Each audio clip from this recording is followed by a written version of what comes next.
தினம் ஒரு ஜெபம் என்கிற ஜெப வேலைக்கு நேராக இயேசு கிறிஸ்துவின் நாமத்தினாலே உங்களை வாழ்த்தி வரவேற்கிறேன். இன்றைய நாளுக்குரிய வசனம் சங்கீதங்களின் புஸ்தகம் 147வது சங்கீதம் வசனம் 14.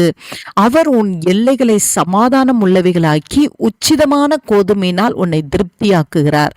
நாம் யாவரும் கண்களை மூடி தேவனை நோக்கி ஜெபிப்போம். எங்களை நேசிக்கிறதான நல்ல தகப்பனே, இந்த நாளுக்காக நாங்கள் நன்றியோடு உம்மை ஸ்தோத்திரிக்கிறோம் ஆண்டவரே. கர்த்தாவே, நீர் கொடுத்த இந்த புதிய நாளுக்காக நாங்கள் நன்றி செலுத்துகிறோம் ஆண்டவரே.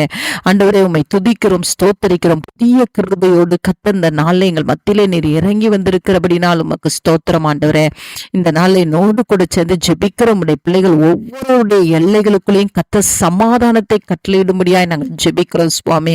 ஆமாண்டவரே, குடும்பத்தின் எல்லைகளுக்குள்ளே, உறவுகளின் எல்லைகளுக்குள்ளே, ஆண்டவரே, வியாபாரத்தின் எல்லைகளுக்குள்ளே, ஆண்டவரே அப்பா உமக்கு ஸ்தோத்திரம் ஆண்டவரே. உமக்கு நன்றி. வேலை பார்க்கிற எல்லைகளுக்குள்ளே ஆண்டவரே சமாதானத்தை கத்தர் கட்டளையிடும்படியாய் நான் ஜெபிக்கிறேன் அப்பா. விசேஷமாய் ஆண்டவரே பெற்றோர் பிள்ளைகளுக்குள்ளே நல்ல ஒரு சமாதானத்தை கத்தர் கட்டளையிடும்படியாய் நாங்கள் ஜெபிக்கிறோம் சுவாமி. ஆண்டவரே, குடும்ப உறவுகளுக்குள்ளே இருக்கிற சமாதான குறைவுகள் இயேசுவின் நாமத்தினாலே நீங்கும்படியாய் நான் ஜெபிக்கிறேன் அப்பா.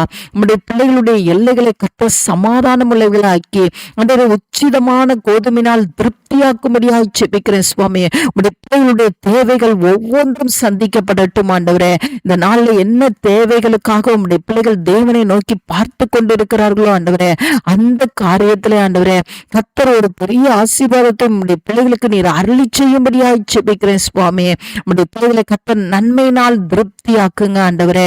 உமக்கு நாங்கள் நன்றியோடு உம்மை ஸ்தோத்தரிக்கிறோம், உமக்கு நன்றி செலுத்துகிறோம் ஆண்டவரே. உம்முடைய பிள்ளைகளுடைய களஞ்சியங்களை கர்த்தர் ஆசீர்வதிக்கும்படியாய் ஜெபிக்கிறேன் சுவாமி. ஆமாண்டவரே, உமக்கு நன்றி அப்பா. உம்முடைய பிள்ளைகள் ஆண்டவரே சமாதானத்தோடு குடியிருக்கவும் ஆசீர்வாதத்தோடு காணப்படவும் கத்தர் உதவி செய்யுங்க. உம்முடைய பிள்ளைகளுடைய நாவல ஒவ்வொரு நாளும் கத்தரை துதிக்கிற துதினாலே நீ நிரப்பும்படியா நான் ஜெபிக்கிறேன். கத்தர் அப்படியே செய்யறீங்க. உமக்கு ஸ்தோத்திரம் அப்பா. இயேசுவின் மூலம் ஜெபிக்கிறேன் நல்ல பிதாவே. ஆமேன், ஆமேன்.